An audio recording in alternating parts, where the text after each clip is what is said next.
click the button here to begin the stream, and it has begun. Okay. So I guess we'll have to wait though for people to show up because I'm looking at Discord now. I'm not Discord, OBS now. I'm not seeing any viewers in the chat.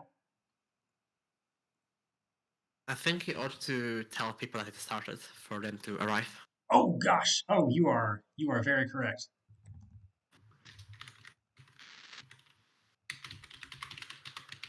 Then I better get a link to my Twitch page as well, which I didn't do beforehand because I forgot.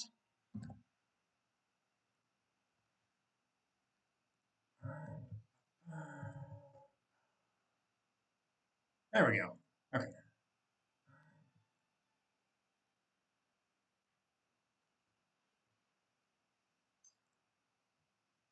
Okay.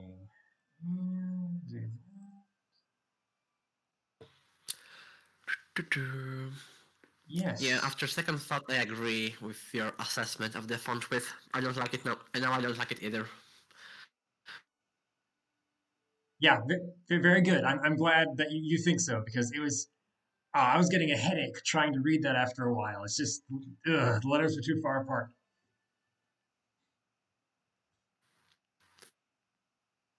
It didn't bother me at first because monospaced fonts are very common in like programming terminals, so I probably spent more time looking at them than most people. But even in them, they are not that far apart, so yeah. Yeah. Well, even I compare it to something like an old typewriter. That's kind of monospace as well, I suppose, because all the little Yeah. metal plates with the letters are the same width. But even on a typewriter, the letters aren't that far apart, so it's still easy to read. Yeah.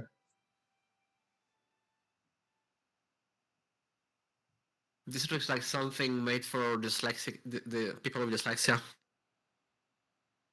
Well, if the people who don't have dyslexia can't read it, then I think that maybe it's kind of Yeah, yeah, that's why I changed my mind.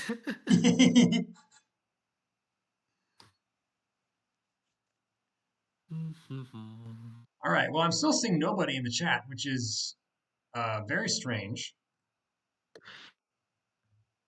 On my end, there's 5 people, at least according to Twitch. Oh, okay. Huh. Has anybody typed Yeah, something in the 5. chat? I'm not seeing anything. No, I'm saying there is 5 people watching the stream according to Twitch. Okay. Well, then my OBS interface is incorrect because it's telling me there's nobody. Are there any chat messages at all? I'm not seeing anything. We may be talking about different things because 1 second, I'll send you a screenshot.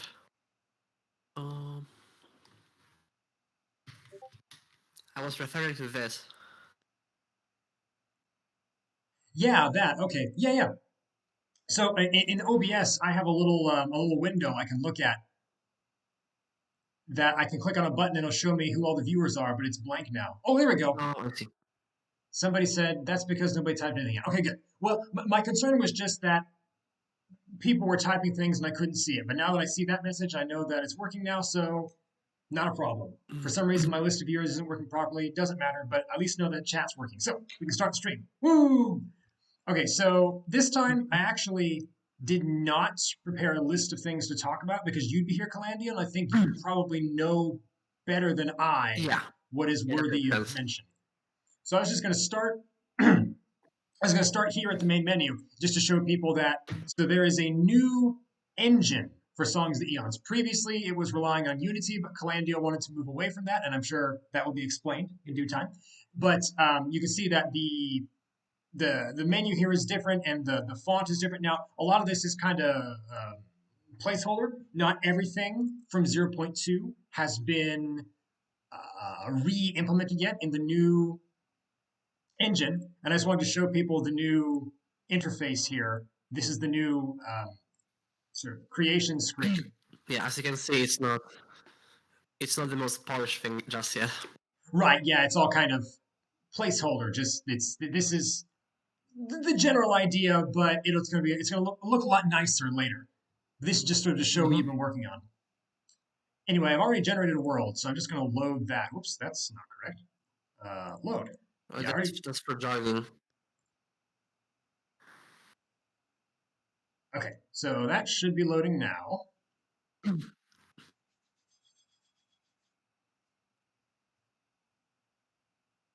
Well, anyway, Calandia, while this is loading, could you explain to the people why you wanted to move away from Unity? Yeah, so Unity has certain performance problems, and as our project grew in size, like at some point it passed 500,000 lines of code, the whole engine kinda had a stroke, and I couldn't really do much of it. Like whenever I tried to modify the UI, I had to wait for up to 5 seconds for any changes to show up in the engine, and that just was unacceptable for me because I was spending more time waiting for Unity to realize that I made modifications than actually coding. So that wasn't really ideal. And there were also performance issues with the engine. I don't have raw statistics right now, but I'm fairly certain that everything is much, much faster now. Like, the word generation with default parameters on my computer with what we currently have takes maybe 15 seconds. And what we currently have is pretty much everything there was in 0.1.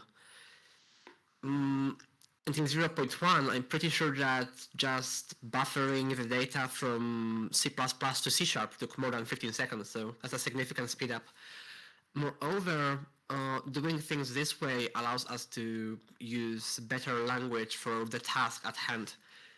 A lot of the code shrunk in size by a factor of 10. In particular, code for saving and loading the game. It used to be hundreds upon hundreds of lines of code. Now it's just a couple tags here and there, so it's much more readable and hopefully will be much easier to modify and extend. One of the things they really wanted to add in the past with the old Tectonic model was things like Japan's and Italy's, which we never really got around to because the code was so humongous and it was really difficult to figure out what was going on to add the right hooks and hops to make it happen. And now I added it maybe a day or a half, so it's much more pleasant to work with and much faster to make modifications in. And lastly, there was always an issue with how long map modes took to update. Because if you recall, last time you had a stream and you put the game on like max speed, a lot of the time that we spent on the CPU was actually refreshing the map mode. Like the map mode itself was at times taking more time than the entire simulation. So that was obviously unacceptable. And now map modes update 100 times faster, which is good. And most of that speed up is precisely because we're not using Unity with all of its performance issues. So that would be the reason. Yeah, that's good. Well, so just the speed increase alone is worthwhile. I also noticed right away that the world generation was just super fast. It is very slick now compared to how it used to be. Yeah, and it's probably even faster than you realize because previously all the checking and searching for like Pangeas and stuff happened at the end, and it never really worked to begin with. But now it goes through hundreds of words at times to find you ones that meet the conditions set by the sliders. And even though it goes through hundreds of words, it still gens faster than just a single word before. Yes, yes. I mean, of course, I can't tell, on a level that's lower than the UI because I can't see the programming. But yeah, it is so much faster. And I'm sure once we have the ability to unpause the game, it's going to be just Yeah. zooming along. So I was wondering actually, in the previous test build, you had Mhm. just 4-day months, just for the sake of making the game kind of easier to test, making time go by more quickly. Once we have the Mhm. ability to unpause, will you have 4-day months again, or will it be so fast that 30-day months will even be possible? Uh, there's actually a slider for that. Oh, You can change that in the game settings. I did not see that. Um, There should be. I'm pretty sure I haven't removed that for the test build. But yeah, it will be a slider because I don't really want to lock salt out of other CPUs. And the game will probably have minimum requirements on the paper high enough for many people to not be able to play them. So now that we have the new engine, I really wanted to, bring back some configuration options like variable word size or variable month length, so that people with weaker computers could still play the game.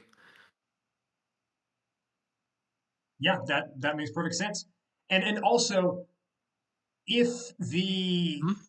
if the game requires less of the computer, not only can it be run on older CPUs, but also it requires less of newer CPUs, and so you can use the power that's not being used, for other purposes. Yeah, like streaming. Yes, like streaming. Anyway, I'm sure the people are very eager for me to finally go off of this screen and show them how the game looks, and I've been deliberately kind of delaying that. So I'll click observe Yeah. here, and right away, I think I'll zoom in, and the people will see that the world is now squares. The hexagons are gone. We have tetragons now, not hexagons. And you can see that the squares become kind of diamonds here That's around the probably seams. that's probably the biggest change in all of this. Yes, yes. And you now, of course, I was going to ask you why you decided to make that change. So in short, it's faster. It just is. Like, I don't know how to explain this to people who don't do programming, but hexes don't let the CPU load memory efficiently. CPUs have little devices in them that let them sort of look ahead and fetch things into them before they need them, and that doesn't really work with hexes, but it works perfectly fine with squares. So it's just faster. Another thing is that with hexagons, whenever you look at neighbors around you, you always have to check if the neighbors exist, because sometimes you may be on a pentagon and that has only 5 neighbors, right? So you need a check on every time. Whenever you look at neighbors, you need to check if the neighbor exists to begin with. But with squares, you have an option. You can either look at all the neighbors around you, all the 8 or 7 neighbors, in which case you have to do the check, or you can look only at the 4 immediate neighbors, in which case you don't need that check, and you're saving a single if statement on every tile access. Right. And then I suppose then saving that small amount of time on every calculation really adds up when the game is doing Yeah, thousands yeah. or millions of Especially, calculations. yeah, especially in a game like Salt, where you literally have millions of tiles, and you literally do calculations on all of them whenever you calculate a game tick. There's there's a lot of information being passed around between tiles as well. Like, for example, water movement. We could never really do water movement correctly because it just was too slow. Like, we wanted to ditch the river and lake objects and just calculate things tile by tile and infer rivers from water movement instead of having them explicitly, in which case you could have things like beavers changing rivers over time, building a canal from one tile to another and redirecting the whole flow. That really couldn't happen with the old system. But now we should be able to have that, which is good because we were promising people beavers with giant lakes and flooding of other settlements. So that wasn't really going to work previously, but now it should be fast enough to support those features. Ooh, that's very exciting. And I wanted, before we continue, to ask you a question from the chat. Bri Side Guy Yes. says, how do you think changing the days per month slider will affect gameplay? Uh, Good question. My hope is that it won't do it much, because I would be scaling everything by the month length.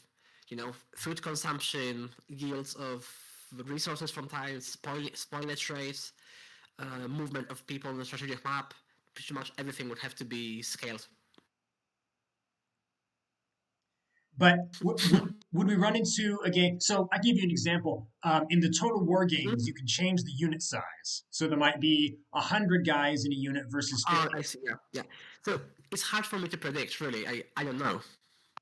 My hope is that it won't affect gameplay much, and that shorter month lengths will be just as enjoyable as long ones. But it's easy for me to say. But realistically speaking, we'll have to play it and see. Yeah, I guess that makes sense. I mean, my intuition tells me that probably there's going to be some kind of reasonable range where it'll work. But then if you make the months too short or too long, it'll throw things out of whack. So probably you're going to have to set some kind of upper and lower limits on that. I Yeah, just assume. yeah, yeah. Like if you have 1 month, 1 day long months, that's probably gonna be too short. And if you have 60 days month longs, that's days long months, that's probably gonna be too long. Right. A guy in chat just asked whether the background shape is still an icosahedron, which is why I switched to this map mode, and it didn't. No, it's not. It's a cube now. Yes, which is even better for the city view, because previously the city view was doing all kinds of weird transformations between this cube view and the icosahedron, and it was apparently slow, so migrations could not work the way I wanted them to work, which was with people packing up and repacking their camps whenever they were on the move, which I think Solitarian showed on his stream as being very laggy in the past. And now there won't be that performance impact, so it's gonna be Yeah. much faster too. Yes, I am very excited. Over and over in the test build channel, I have been just saying, "Oh, I'm so excited! I want to see what this looks like. I can't wait." And really, I am. When I really want to see the migrations and the camps and all of that and the beavers. Yes. Oh, I can't wait. It sounds really good. So I really like what I see. Yeah, and another cool thing we could do now that we're not in Unity and I'm not losing my mind with how slow the interface is. I actually went ahead and added the feature you asked for last time, which is the map mode search bar. Yes, yes, I saw that. And I guess I should So, show it. Now, there aren't that many map modes to look for, but I guess I can type, height, and then we're going to get height map and height map grayscale. Or if I'm just looking for grayscale, oops, if I'm just looking for grayscale, I can type in the word gray with an E. You spelled it the British way for shame. And then I can click on that and I have the grayscale height map. So it's so yeah. nice. Of course, now this right here is a list of all the map modes that are in the game right now. And you said to me privately that you're going to reduce the number of map modes by a large number. But even so, Yeah, having the search bar is still nice. we, we hit 300 of them at some point. So that wasn't really feasible long term, I don't think. Yes, I mean that's the primary reason why I was asking for a search bar so much because there were just so many map modes. I couldn't even remember Yeah, where the map mode I wanted to find was. Now I think that. but like it. Mhm. Why no? Go ahead. Um, I think it will still be needed though, because even after reducing all the map modes, we probably still end up with like 50 to 100, which is still too much to be memorized or searched for with a slider. Right. I'm trying to remember how many map modes EU4 has. It has that system where in the lower right corner you can kind of pick your favorite map modes. Um, but of course, even then, having a search mode is still better. But I was Mhm. thinking that maybe Songs of the Eons could have something like that too, where you could sort of pin map modes to the side if you prefer those ones. We probably could at some point. I mean, if you remind me of that at some point, I can add it because I was always a bit wary of working with UI in Unity just because it was so slow in a game of this size. I imagine it wasn't really optimized for a game where UI assets are bigger than graphical assets, which is rather abnormal. So now that I don't have to deal with that, I can accommodate more UI requests more easily. Yeah, that's good. Well, I'm sure I will mention it again at some point. It just occurs to me. When I go back to play Anbanar or something, I see the UI and think, oh yeah, that'd be kind of nice. Um, anyway, there's a question from chat. It says, Let's see. Isn't re-enabling erosion in rivers and everything else going to change a lot now that the tiles are square? I think the question is, I mean, at least for me, um, there's a danger that everything is going to look kind of square, or everything's going to be a straight line like the rivers instead of being really curvy like rivers are in real life. Well, does it look square now? No, no, it does not. I'm just reading the question from the chat. I'm just trying to interpret it in the most faithful way I can. But no, Yeah, no. I don't think I don't think it's gonna be a problem because directionality in a grid is always an issue. But even with hexes, you have that problem. Like I don't know if you remember, there were some bugs installed where certain features were extremely hexagonal. Yes. That was because of how it was coded. Um, the technique used now is slightly different from before. It achieves the same effect, and as far as I can tell, it's fairly similar. Damian pointed out some issues with it to me, so I'm gonna be fixing them this week as I work on bringing back new features. Um, but I don't expect issues with rivers per se. You see, I think the most directionality that can come in for rivers comes from insufficient word generation techniques.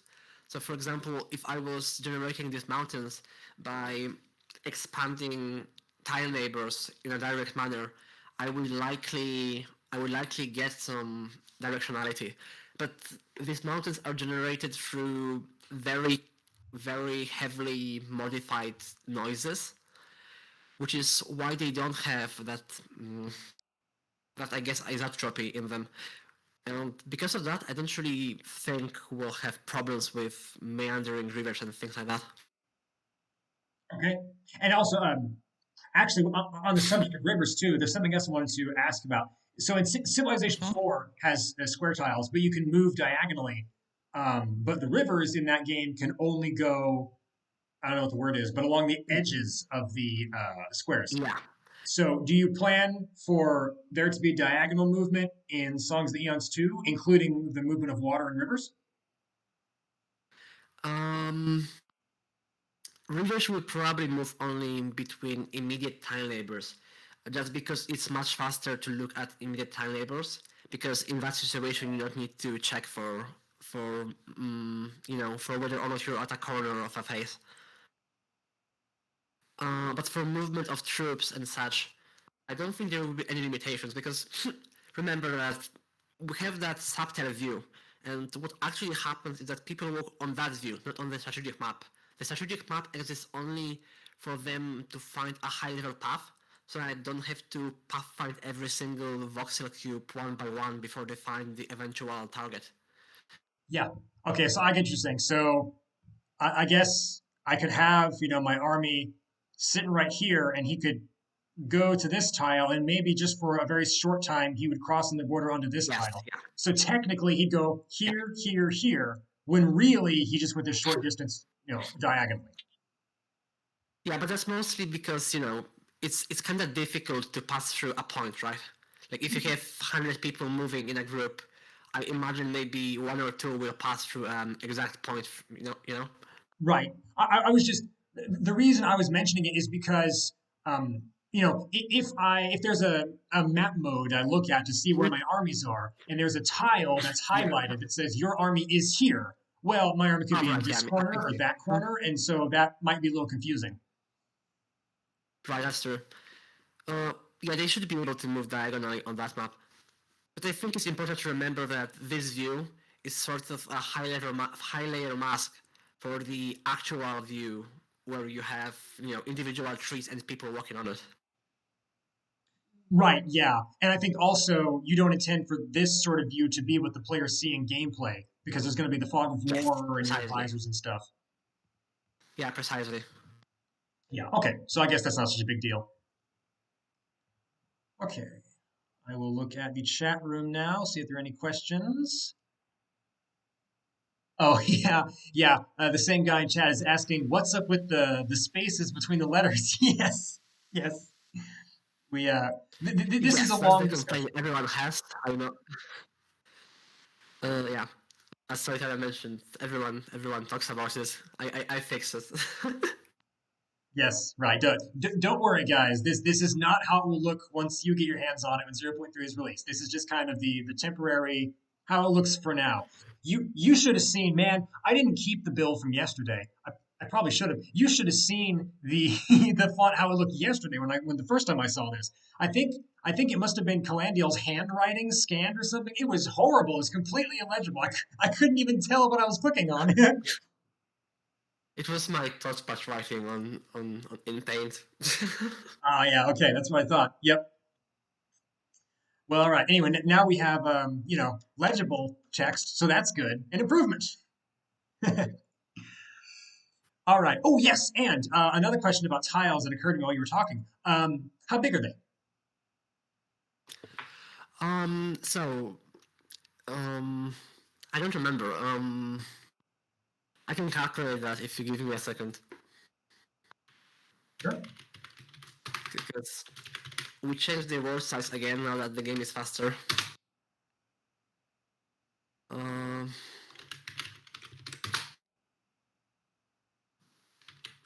that would be times a million. 325 kilometers square. Okay. So now, chat room, I have a task for you. Right now, you need to go find some place in the world that is 325 square kilometers, some island somewhere or something, and that's going to be our new default tile size. It used to be the tiles are the size of Luxembourg, then they were the size of Bornholm, and now it's gonna be the size of I don't know some other place. Go find it, chat. I command you. Okay. While the chat's doing its homework, I suppose we can go to one of these other map modes. So I noticed when clicking on the tiles, um, now these numbers here at the Mhm. top, I assume are coordinates. That makes Oh sense. yes, I would remove that and replace it with a proper UI. I don't know, maybe tomorrow. I should be moving much faster in this engine now that everything is in place. So hopefully from a week from now, everything for 0.2 will be in already. Whoa, you're gonna all in 1 week, really? Well, I almost did all of climate today, and yesterday I did all of the bedrock, so I maybe overestimated my pace, but this should be fast. Wow, yeah. If Okay, I it's not, mean you can hold me, you can hold me accountable to my words that on sounds stream. great. Well, cool. Then I'm excited to see what it looks like once you have 0.2 recreated in this. But then of course you need to do all the stuff for 0.3, Yeah, but the new that stuff. should also be rather fast, because I'm not really writing new code per se. Well, very good. Let's Uh, see. I was going to ask you to explain this debug map mode because I don't know what it is. oh yeah, right now it's gonna change because I'm not gonna keep it. But basically, each color is a different type of a tectonic plate boundary. So when plates collide, um, I color coded the types of collisions to better see what's going on the elevation map. I Oh, see. and speaking of, we can have arrows on the map, sorta. Not quite, but sorta on the tectonic map. Oh, the yeah. If you could open the Yes, I wanted to tectonic, ask you yeah. about these. What do these sort of lines here mean? What am I looking at? So this is the direction that the plate is moving in. You can see that now. Okay. Now, is there any particular reason why there are certain colors? Like, does blue have a different meaning than orange or yellow? No, it's just the color of the plate they refer to. Oh, okay. So it's just easier to see with the contrast of the colors. Yes, yeah. Gotcha. Okay. Because if the plates were moving at each other, the arrows would be difficult to tell apart if they were color coded. Like, are they moving apart or are they moving towards each other? Right. Yeah, I get it now. And yeah, I mean, I can immediately tell. Like, for example, these two plates are kind of moving in the same direction, while right here these two plates are splitting apart. Yeah, that's neat. That's cool. I like that. Although I noticed there are these little white dots in the middles. What does that mean? What is These that? are centers of tiles. Oh, These are geometric centers of tiles. Of plates, sorry. okay, gotcha. So there's not any sort of tectonic significance to that. There's not a hot spot there or something. Yeah, no, no. Okay. I guess the only significance is that the axis of rotation is perpendicular to the axis of this tile. So tiles in very large place can be calculated to have some small rotation uh, on top of that due to curvature of Earth. If you're interested in that. Okay, very cool. Okay, so we've gotten a response to my command. It looks like the island of St. Vincent in the Caribbean Sea is 345 square kilometers. So that's pretty close. Hmm. So I guess we can say that now the tiles are the size of St. Vincent, about slightly smaller than St. Vincent. Yeah, and they're actually closer in size to the world sizes from 0.1 and not world sizes from 0.2, which is quite good. I'm not sure what that means. Does that mean the worlds are Oh, larger right. or So smaller? this was before you joined the sorcerer, I think. Like in 0.1, there were more tiles in the world, but we decreased the size for 0.2 because Unity couldn't handle them all. So the worlds are bigger now. Yes. Very nice. Okay. I like the sound of that. Good. Good, good, good. Alrighty. Well, let's see here. We got latitude, Cartesian I coordinates, think the only other interesting thing will be the Bedrock's map mode. And I would bedrock. have a thing or two to say about it too. Sure. Okay. So before in 0.2, there were actually two map modes. If you recall, there were rock types and stone types, and rock types were things like volcanic rocks, plutonic rocks, things like that. And stone types were actual species of rocks. Things like granite, gabbro, schist, etc. And it was very confusing for me to work with because we sort of added stone types after we realized we need them. They were originally only rock types, so having two was not ideal. But now there's only one, and it's showing you the names of actual rock species straight away. Yeah, I see that. That's a lot clearer. Although I noticed that for the oceans, it's always Gabbro. Is that deliberate or is that just some kind of default value? That's mostly because I couldn't find any data other than that most of ocean floor is gabbro. I am I didn't find reliable information on the types of rocks that are on the bottom of the ocean, Okay. and this is the best I found. Well, it probably doesn't really And matter anyway because the player's probably not going to interact with the ocean rock anyway. yeah, like rock type mostly matters for soil, and you're not gonna do farming at the bottom of the ocean. Right, yeah. Or will they? Huh? That's Huh? really, yeah.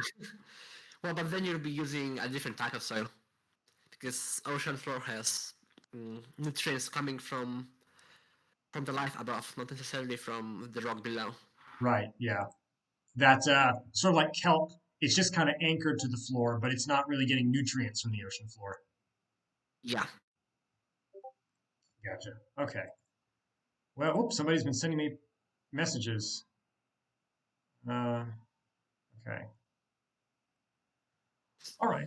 Well, let me check the chats. Oh, there's a question. How many tiles are there in total now? Um, 1 second.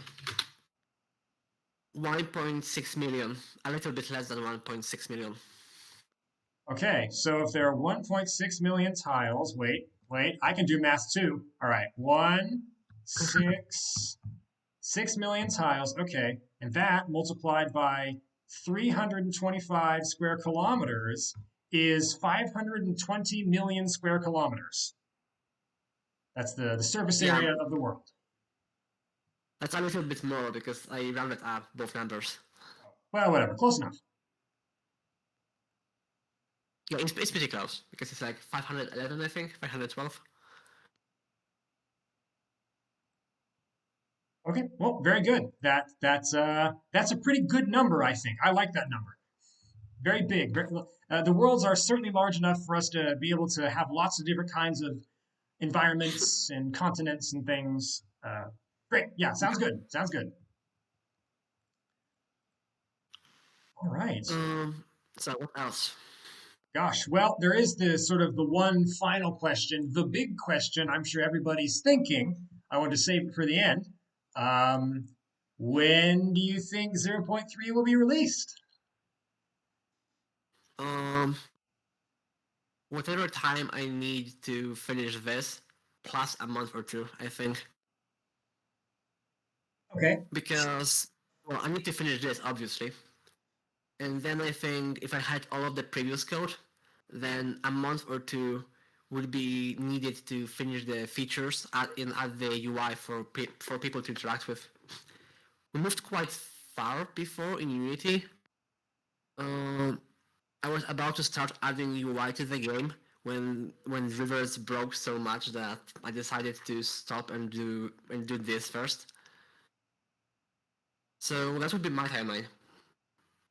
I Okay. think we'll have playable builds sooner for patrons. But I don't want to release a public build before it's polished. Right. Yeah. Well, so Canad suggested to me, I think it's a good idea that maybe we could have some kind of patron only multiplayer stream or something to test it and also to show it to Yeah, the that would be public. fun. That would be fun. Speaking of multiplayer, you can't try it yet, but multiplayer works in here. Yeah, I mean, I saw the option. I just didn't click it because I thought, well, what's the point? Yeah, yeah, true.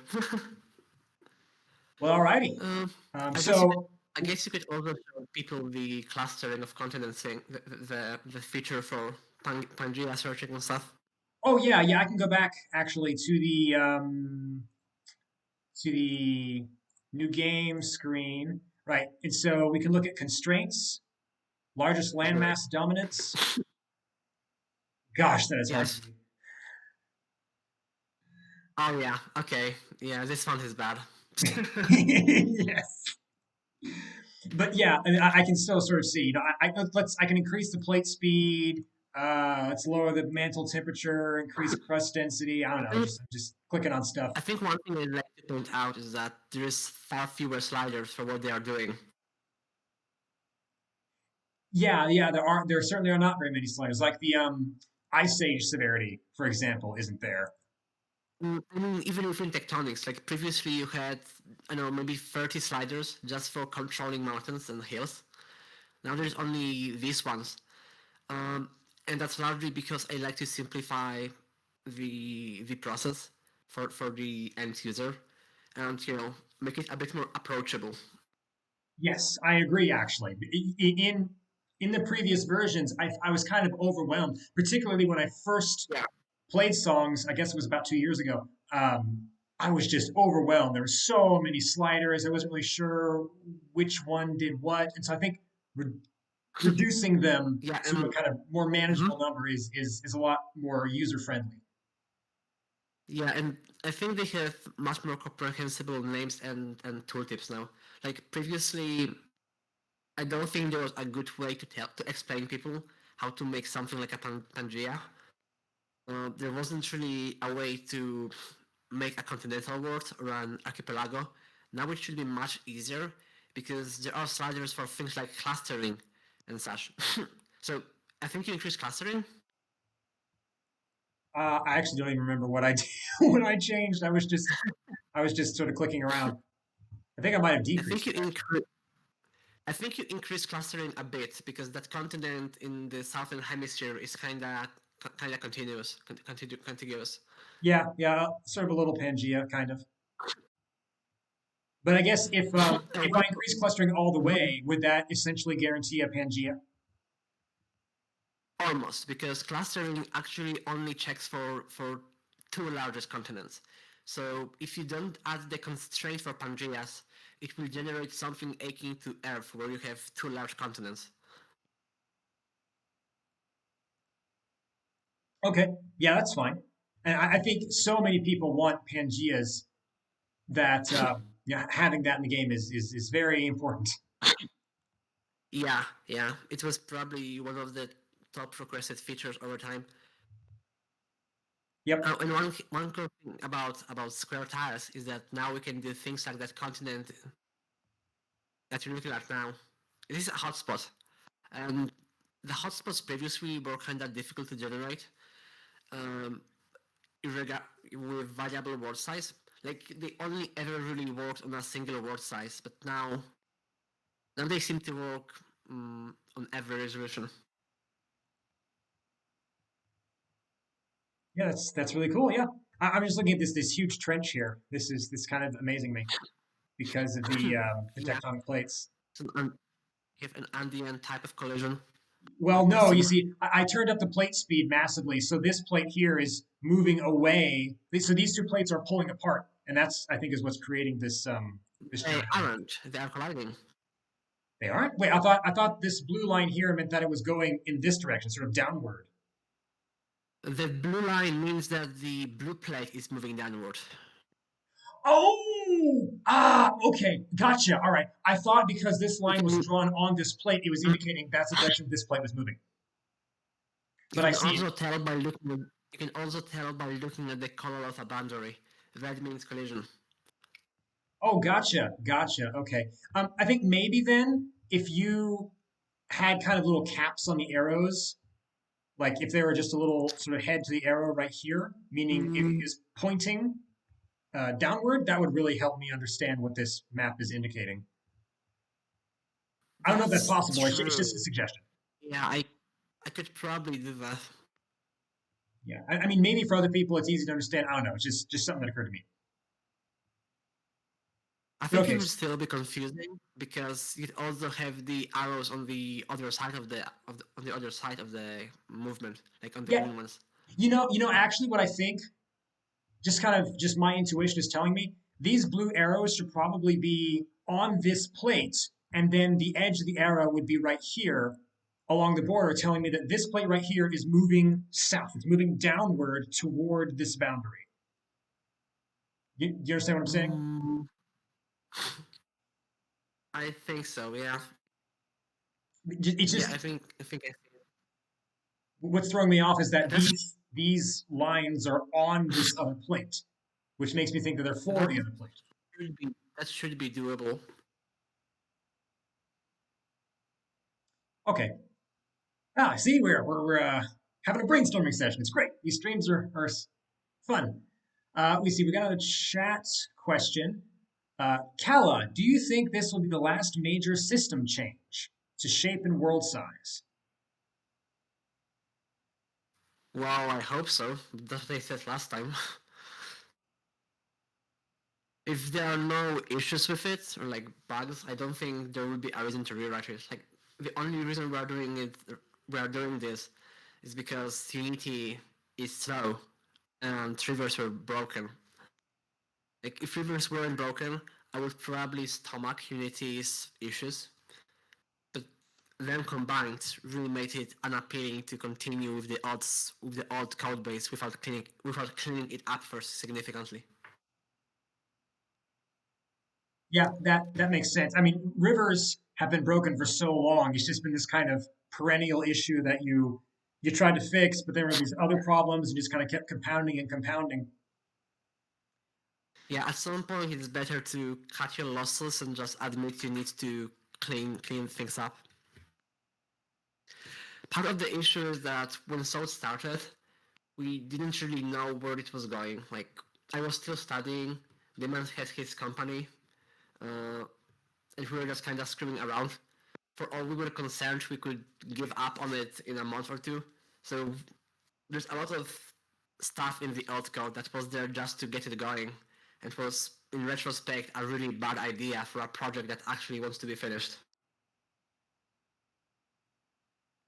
Yeah, yeah. So now I'm getting rid of them, and yeah, Well, I was just agreeing with you. Yeah, I was gonna make a bit of gosh English. I was going to make a comparison to the game Emir and how um, Raunchy Pork, the developer, made it in Game Maker Studio, not really intending it to be this kind of big game that lots of people would play, but eventually became more and more popular. And now he's kind of stuck in Game Maker, which was never really intended to make something like Ymir. Yeah, yeah. I was actually helping him out the other day. Yeah, I posted that message that he sent. I think he's trying to port Ymir to another engine, but he's having trouble. I assume that's what happening. uh, yeah, I don't know if I should be talking about it here. I'm not sure if it's public knowledge, but Oh, okay. Well, then we can it's just certainly work on making it better. okay. Yeah, we'll just then nix that conversation. You can go over to Raunchy Pork's Discord server and ask him about it. Maybe he'll tell you. I don't know. Oh, there's another question in chat actually. The let's see. Do you plan to have a? This is a good question actually. Do you plan to have a map mode um, uh, centered world generation constraint? So, for example, if I want there to be lots of really high farming favorability, I could set that in world generation. Um, Good question. I don't know. Maybe I haven't thought about it. Yeah, neither did I. That's why So I thought it it's was a not. good question too. So it's not planned in that sense. But could probably do that. Like it could be a world constraint, I guess. Yeah. Or what if you, gosh, people love Mediterranean areas so much. What if you had some kind of constraint where the game would try to generate Mediterranean areas of a certain size or something like that? The issue with features of that type is that you first have to define them mathematically. And what exactly is a Mediterranean Sea? Like if I just search for how it was formed, I can assure you that most of the time it won't look like a Mediterranean because they exist in 0.2 and people don't really pause them very often and don't really find them very often. Most of Hmm. the time they're not closed, you know? Yeah, I see what you're saying. Maybe you could tie it to a I don't know, some other variable like rainfall or temperature or biome classification, something like that. I don't know. Yeah, I guess biome classification would be a strong indicator. Yeah, and then you could just keep projecting worlds until you get one that has Mm-hmm. uh, you Yeah. know a sufficiently large Mediterranean area. One problem is that the more of these you layer, the longer it will take to gen a world. Like right now, you could have world gen run for 5 minutes if you make really strict constraints on it. Yeah, that makes sense. I mean, I suppose what you could do is just add a warning or something to the world generation mode. Before you click OK, it Yeah, says, "Just so you know, this might take a while." yeah, that's true too. Hmm. Yeah, okay. I'll think about it. I don't really have an answer right now. Yeah, it's an interesting idea. I'm not really sure whether it would be a good or a bad idea. It's just kind of interesting. One thing I actually did when I first found songs was I like to make desert worlds where the whole world was a desert except for a few rivers, where all the life was on these few tiny rivers on these giant continents that were Right. otherwise completely desert. Um, and so, a setting like that would help me create a world Mm-hmm. like that. If I want to make some just really bizarre, specific kind of world. Right. Yeah, that makes sense. We could also have a bunch of presets for it, I guess. Like one for Pangeas, one for Desert Wars, and so on. Yeah. Oh, yeah. Speaking of presets, so can we import an Earth height map now? Yes, maybe. Probably not, because the problem with, I mean, it will be less work now, because you won't need to ensure that tiles don't have the same elevation. But there is still the issue of the Danube flowing through such a tiny canyon almost, that on a scale of a tile, it flows upwards, and rivers in south always flow downwards. So that's an issue, which I don't really think can be solved without hand editing the height map.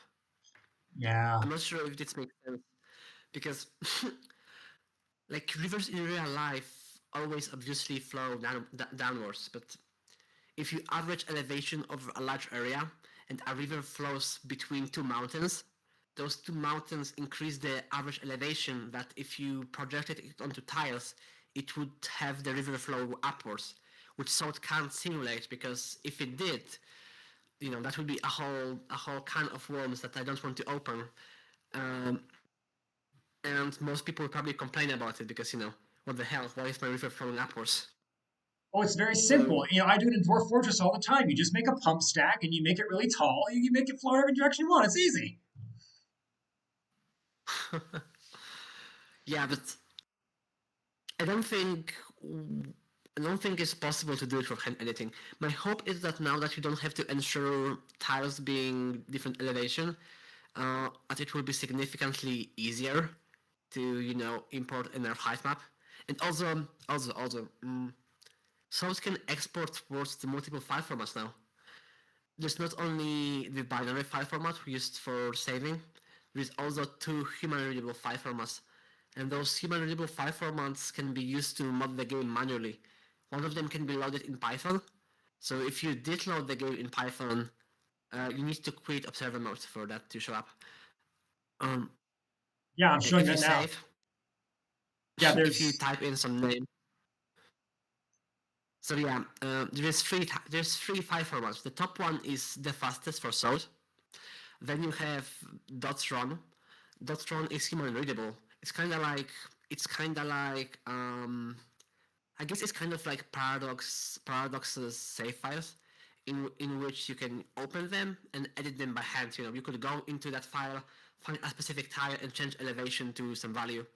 And the third one is called Pickle, and it can be loaded in Python. So you could load it in Python, and you could do some programming in there to automatically, carve out rivers if you wanted to. So my hope is that the barrier of entry for making custom height maps with these features will be much lower now. Yeah, that's good. I mean, I assume what'll happen is that the desire for an Earth map mode is so high that even if making one is kind of difficult, people will still make one. And I mean, as long it as will it's probably possible, they're going to do it, I think. right. I But think then part with of these, the issue is that you need to have a community. You need to have a community big enough for there to be enough people for one of them to sort of cross the boundary.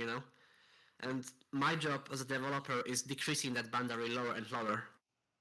right, yeah. I mean, even if there were somebody who were sufficiently talented enough to do it all alone, you want to also make it easy enough to do that people could also make a height map for whatever Middle Earth or Azeroth or Yeah. Mars, I whatever they think want to do. yeah, I think when 0.3 is out, things will accelerate in that regard. That's because if you're a modder, why make a mod for a war generator when you could be modding CK3? Right, So I think when the game is playable, like properly playable, we'll have more people willing to mod it. right. I mean, so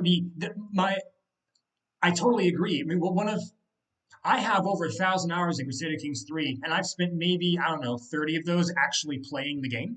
And the rest of it is, I go into the game's files and I change stuff. This religion gives you plus 20 learning, that religion gives you plus 30 martial, whatever. I change things and I let the simulation run and just see what happens. That for me is so much fun. And once Songs of the Eons has gameplay, I'll be able to go into the files and mess with stuff, and I'll probably be doing that all the time. Yeah, I can say that I'm not as extreme in that regard. I think my time split would be like 50% between playing the game and watching it. But I did spend a lot of time doing something similar too. Yes, very good. All right. Well, gosh, I can check chat again. Let's see here. Get to work, modders. I want to play a Gravedigger Civilization, says Bright Saga. Well, not yet. I'm out of questions, and I don't think there's anything left in the game to show that I can think of. I Is there anything don't else you want to talk about? think so. At least nothing important. Yeah. So I guess maybe we can just we can call it quits for now. Yeah, unless someone has questions for the last moments. Yeah, I guess we can wait a second. And the stream's been going for about an hour too, which is normal. That's how long I normally like to have them. So hey, it's great. Let's see here. Oh, there we go. Now I can see all my viewers. Yeah, oh, yeah, we got lots of people viewing. That's great. Yeah, lots of interest in songs, the Eons. That's cool. Let's see. Thanks so much for the stream. Thanks for answering questions. All right. Yeah, I think we can probably call it quits now. All right. Well, thank you, Calandiel, for well making the game obviously, but also for chatting with us and explaining how all of it works. And I mean, gosh, if you really do finish implementing the rest of 0.2 stuff by next week, I would, if you upload a test build, I'll probably stream that too because I want to see that. Yeah, we could have that. Yeah. So no promises, of course, but maybe another stream next week or in 2 weeks, depending on how things go. Yeah, we'll see. We'll see if I'm right, if I should start biting my tongue more.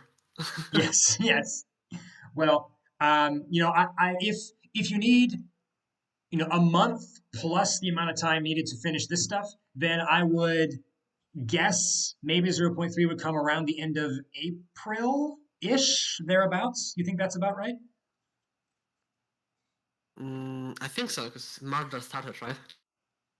Yeah, yeah, we're at the beginning of March now. Yeah, that would be. I think that would be the right amount of time. All right. The biggest unknown for me is how much time I'll spend on graphics. To be honest, not for the strategic view, but for the city view, because um, I'm not usually an obsessive perfectionist. Like, I do typically know where to say stop. That's enough. We can move on to other things.